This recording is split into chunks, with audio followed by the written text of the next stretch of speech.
Yo, what's going on, guys? Mush back at it with another video brought to you by our good friends over at Games Planet. They are running their Christmas sale right now and a ton of good deals available as a part of that.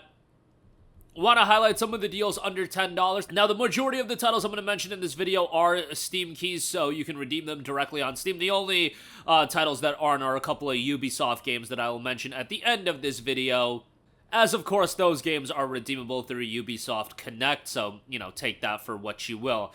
Deals I'll go over are also all under $10, so let's talk about it. The Wolf Among Us is 58% off for $6.25. In my opinion, 1A, 1B when it comes to Telltale titles, Wolf Among Us and Walking Dead Season 1, and a lot of people think Wolf Among Us is even better than Walking Dead Season 1. I don't know if I would go that far, but Wolf Among Us is awesome. You've got an awesome main character, a little bit more, like Walking Dead Season 1 is definitely mature, but the tone of Wolf Among Us is even elevated beyond that. Great character development, and for $6.25, I think this is a really, really good price. Would strongly recommend it, and hopefully Wolf Among Us Season 2 does drop in 2024. I think most of us were expecting it to release in 2023. The stuff we have seen of that game has looked fantastic. It's just I don't know what the status of that game is. But hopefully soon we'll get an update. Maybe even tonight at the Game Awards, who knows? Next up, we have Batman Arkham Collection, 88% off for $7.25. This includes Batman Arkham Asylum, Arkham City, as well as Batman Arkham Knight. $7.25 for this is just ridiculous. I imagine most of you guys have these games, but if you don't, getting all three for $7.25 is just fantastic. Arkham Asylum was the game that, to me, really showcased that superhero games could be at an elite level, and Arkham City just built upon that. Arkham Knight, yeah, outside of it being one of the worst PC ports of all time, and by the way, it does work pretty well now. You know, I know some people weren't crazy about the Batmobile sections and whatnot, but overall the game was still really good, and you know, I didn't even hate the Batmobile sections as much as everybody else. Kind of unfortunate to see where Rocksteady has kind of, I don't want to say devolved to, but, like, let's be real, that Suicide Squad game, I am very, very skeptical on it, so, you know, hopefully it turns out well, but man, I do not have high hopes for that game, but, you know, hopefully I'm pleasantly surprised. Moving on from that, a couple of Bethesda titles. Bethesda published. Arcane Studios, Dishonored Definitive Edition is $4.99. Dishonored 2, on the other hand, is $5.75. Dishonored Definitive Edition includes the DLC as well, so that's great. Dishonored 1 is awesome, and Dishonored 2, I think, is fantastic as well. I actually preferred Dishonored 2. I know some people like Dishonored 1 better, but I thought Dishonored 2 was great as well. Dishonored 2 also does have two playable characters. You have Corvo and Emily.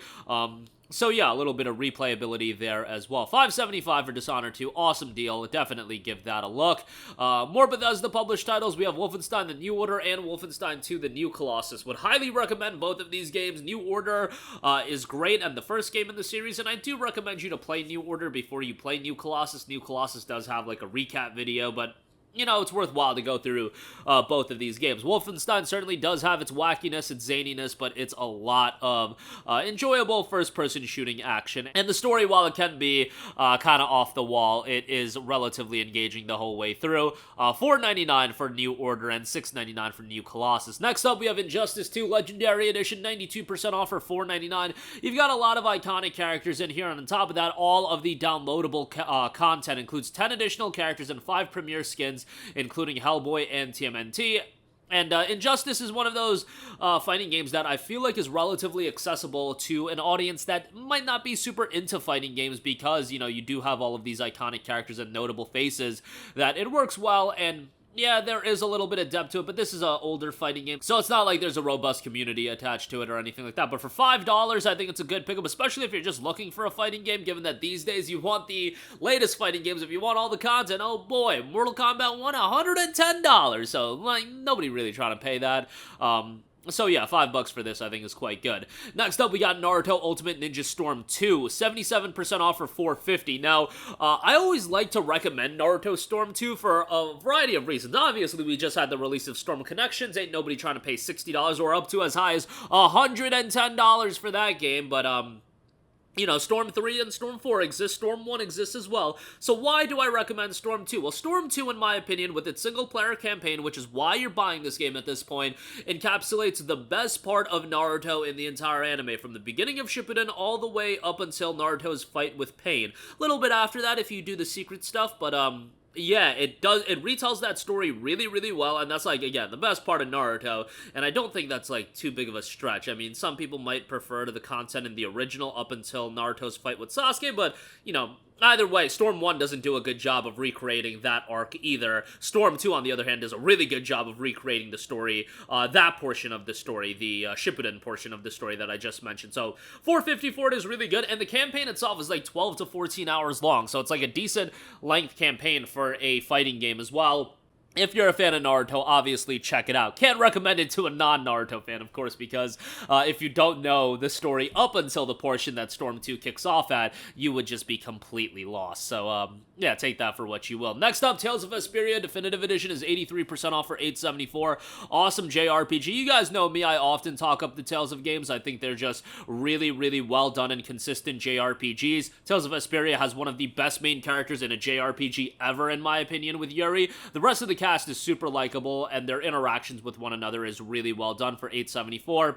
I think this is a really good price. The other Tales of titles are all on sale. Berseria is like $4.50, as is Symphonia and Zestria. Rise is a little bit more expensive, but that's to be expected. Next up, Ace Combat 7 Skies Unknown, 86% off for $8.50. Over-the-top action flight game with an awesome soundtrack. The soundtrack in this game does not get enough love, but yeah, Ace Combat 7 is fantastic, and $8.50 for it. Great pickup here. There is some DLC available, but the base game will offer you more than enough content. Lastly, I do want to cover a couple of Ubisoft games. These are, of course, Ubisoft Connect titles, but Watch Dogs 1 is $4.25, while Watch Dogs 2 is $6.87. Watch Dogs is one of those IP that I think heading into its release in 2014, people expected it to be a lot bigger than what it ultimately ended up being. There's a lot to like in Watch Dogs, but the first game, unfortunately, did have some disappointing gameplay elements that I think turned a lot of people off. And ultimately, it was kind of like what happened with Assassin's Creed 1, but Assassin's Creed 2 revitalized Assassin's Creed as an IP. Watch Dogs 2 didn't really do that for Watch Dogs, but Watch Dogs 2 still ended up being a pretty damn good game, and I would say check it out. Yeah, they're Ubisoft Connect keys, but at this price point, I figure some of you guys still might be interested in picking them up if you're okay with going through Connect. Remember, with Ubisoft, you can sign up for their Ubisoft Plus subscription service, $15 a month, and that gives you access to every Ubisoft game under the sun, so that is an option to go with, especially with Avatar coming out today. But that is going to do it for me. Again, thanks to our friends at Games Planet. A lot of good deals available. If you do buy anything using my affiliate links, I do get a little bit of a kickback, so that is much appreciated. Links to all of the deals mentioned in the description box below, and that'll do it for me. Let me know all of your thoughts in the comments section down below, and I will catch you guys in the next one. Peace out. Hey, what's going on, guys? Mush here again. Hope you enjoyed the video. As you guys might know, YouTube's notification system is sometimes a little bit wonky, even if you're subscribed to the channel. Maybe you're not abundantly aware that I uploaded a video. To remedy that situation, make sure you hit the bell notification button. This way, whenever I upload a new video, and I try to upload as consistently as possible, you will be notified directly of the upload, and you can watch it as soon as it goes live. I would really appreciate if you guys hit that button so you can stay up to date with all of the content I'm posting. But as always, guys, thanks for watching, and I'll catch you guys in the next one. Peace out.